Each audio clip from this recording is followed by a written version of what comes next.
9 बजे म आएँ कम्पनीमा आउँदा दिदीहरूले मेसिन स्टार्ट गरिसक्नु भएको थियो। म आएँ त्यही भएर दिदीसँग, दिदीले यो टिकटक चलाउँदै अगरबत्ती बनाउनु भएको थियो। अनि मैले सोधेँ के छ दिदी मेसिनमा केही समस्याहरू छ कि नै, सबैलाई सोधेँ। अनि सबैले नाइ भन्नुभयो, केही पनि समस्या छैन, मसिन एकदम राम्रोसँग चलिरहेछ भनेर। अब म हजुरलाई देखाउँछु, अगरबत्ती सुकाउने मेसिन हो, यसमा 16 स्ट्यान्ड अट्छ। यो 16 स्ट्यान्ड कसरी अट्छ त भनेपछि म अब हजुरलाई देखाउँछु। सबभन्दा पहिला त स्टार्टिङ कहाँबाट हुन्छ भनेपछि अगरबत्ती मेसिनमा अगरबत्ती बनिरहेको हुन्छ। त्यो अगरबत्तीलाई बाहिर निकालेर राम्रोसँग मिलाएर अनि त्यो स्ट्यान्डमा राख्नुपर्छ। जसरी यो दिदीले राख्नु भएको छ, हेर्नुहोस् यो अगरबत्ती राख्नुभयो। अब यो स्ट्यान्ड हजुरको लगभग मोटामोटी यसमा 30 केजी जति काँचो अगरबत्ती फिक्सै चढ्छ होला। स्ट्यान्ड 30 केजी अनि 7 केजी स्ट्यान्डकै वेट हुन्छ, 37 केजी जति हुन्छ। यो हेर्नुहोस् अगरबत्ती मेसिनले मजाले अगरबत्ती बनाइरहेछ। अनि दिदीले चाहिँ त्यहाँबाट अगरबत्ती निकालेर मिलाएर स्ट्यान्डमा राख्नुपर्छ। अब यो के छ भनेपछि दिदीले एकदम स्पिडमा गर्नुभएको छ। यो राम्रो स्पिड हो, किनकि दिदी धेरै लामो समयदेखि हामीसँग जोडिएर काम गर्नुभएको छ। त्यही भएर दिदीलाई चाहिँ एक्सपिरियन्स छ।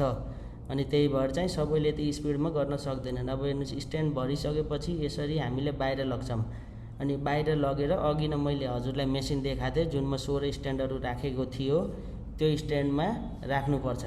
अनि त्यहाँ राखेर पछि यसलाई चाहिँ के हुन्छ भनेपछि फ्यान स्पिड हुन्छ यसको, त्यही भएर स्ट्यान्ड खस्ने डर हुन्छ। त्यही भएर यसलाई चाहिँ डोरीले बान्नुपर्छ। यो बहिनीले डोरीले बान्न लगाएको छ अगरबत्ती स्ट्यान्ड। अनि यो बहिनीले बानिसकेपछि त्यसमा माथिबाट बोरा राख्नुपर्छ। बोरा राखेपछि के हुन्छ भनेपछि फास्ट स्पिडमा एक्जस्ट फ्यान हुन्छ, त्यसले अगरबत्ती नतानोस् भनेर। अब बाहिरको त्यति सकाएर म आएँ चाहिँ पेकिङ कोठामा दिदी सबैले मिलेर चाहिँ यो राधाकृष्ण अगरबत्ती पेकिङ गरिराख्नु भएको थियो। राधाकृष्ण अगरबत्ती के हो भनेपछि यो 100 रुपियाँमा बिक्री हुनेवाला पाउच हो। यो पाउच राम्रो बिक्री हुन्छ, किनकि हामीले यसमा 240 ग्राम अगरबत्ती हाल्छौँ।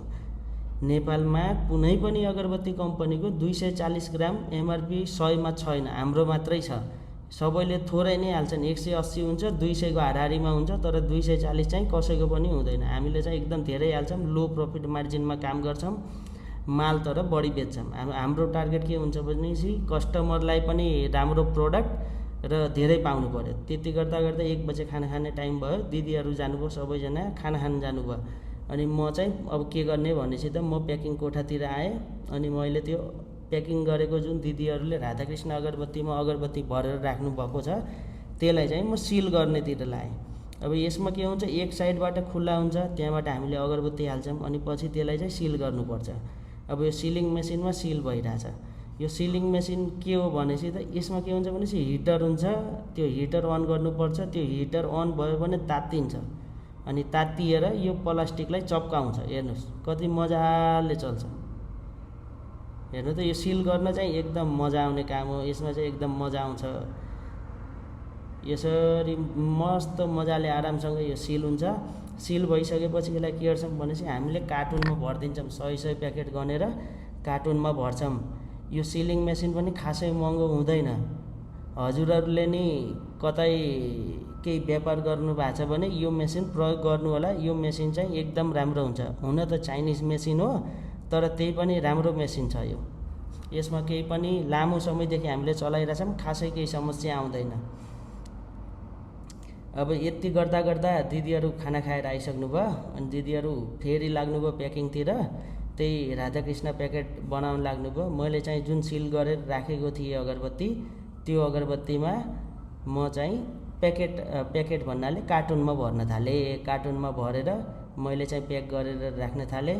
अब यो सबै अगरबत्ती एउटा कार्टुनमा 100 गरेर मैले प्याक चाहिँ हाम्रोमा एउटा गाना गाउने अङ्कल आउनुभयो। त्यो अङ्कल चाहिँ सधैँ आइराख्नुहुन्छ। हाम्रो कम्पनीतिर आउनुभयो भने हाम्रो कम्पनीमा फिक्सै आउनुहुन्छ। ल अब उहाँको गाना सुन्नुहोस् त, मैले केही पनि एडिटिङ नगरेर चाहिँ म हाल्छु।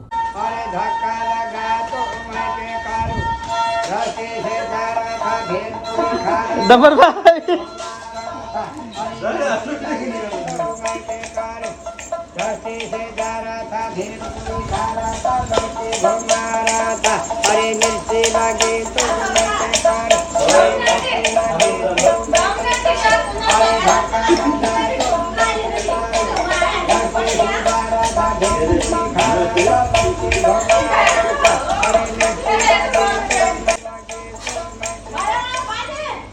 एकदम राम्रो नेपाली।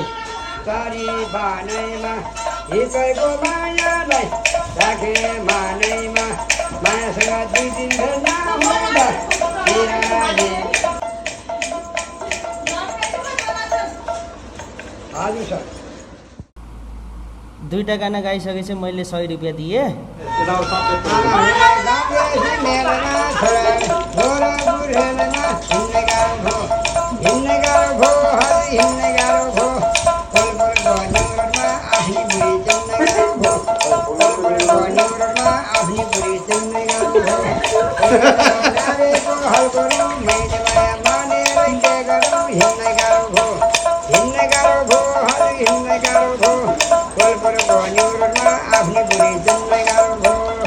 भयो लिने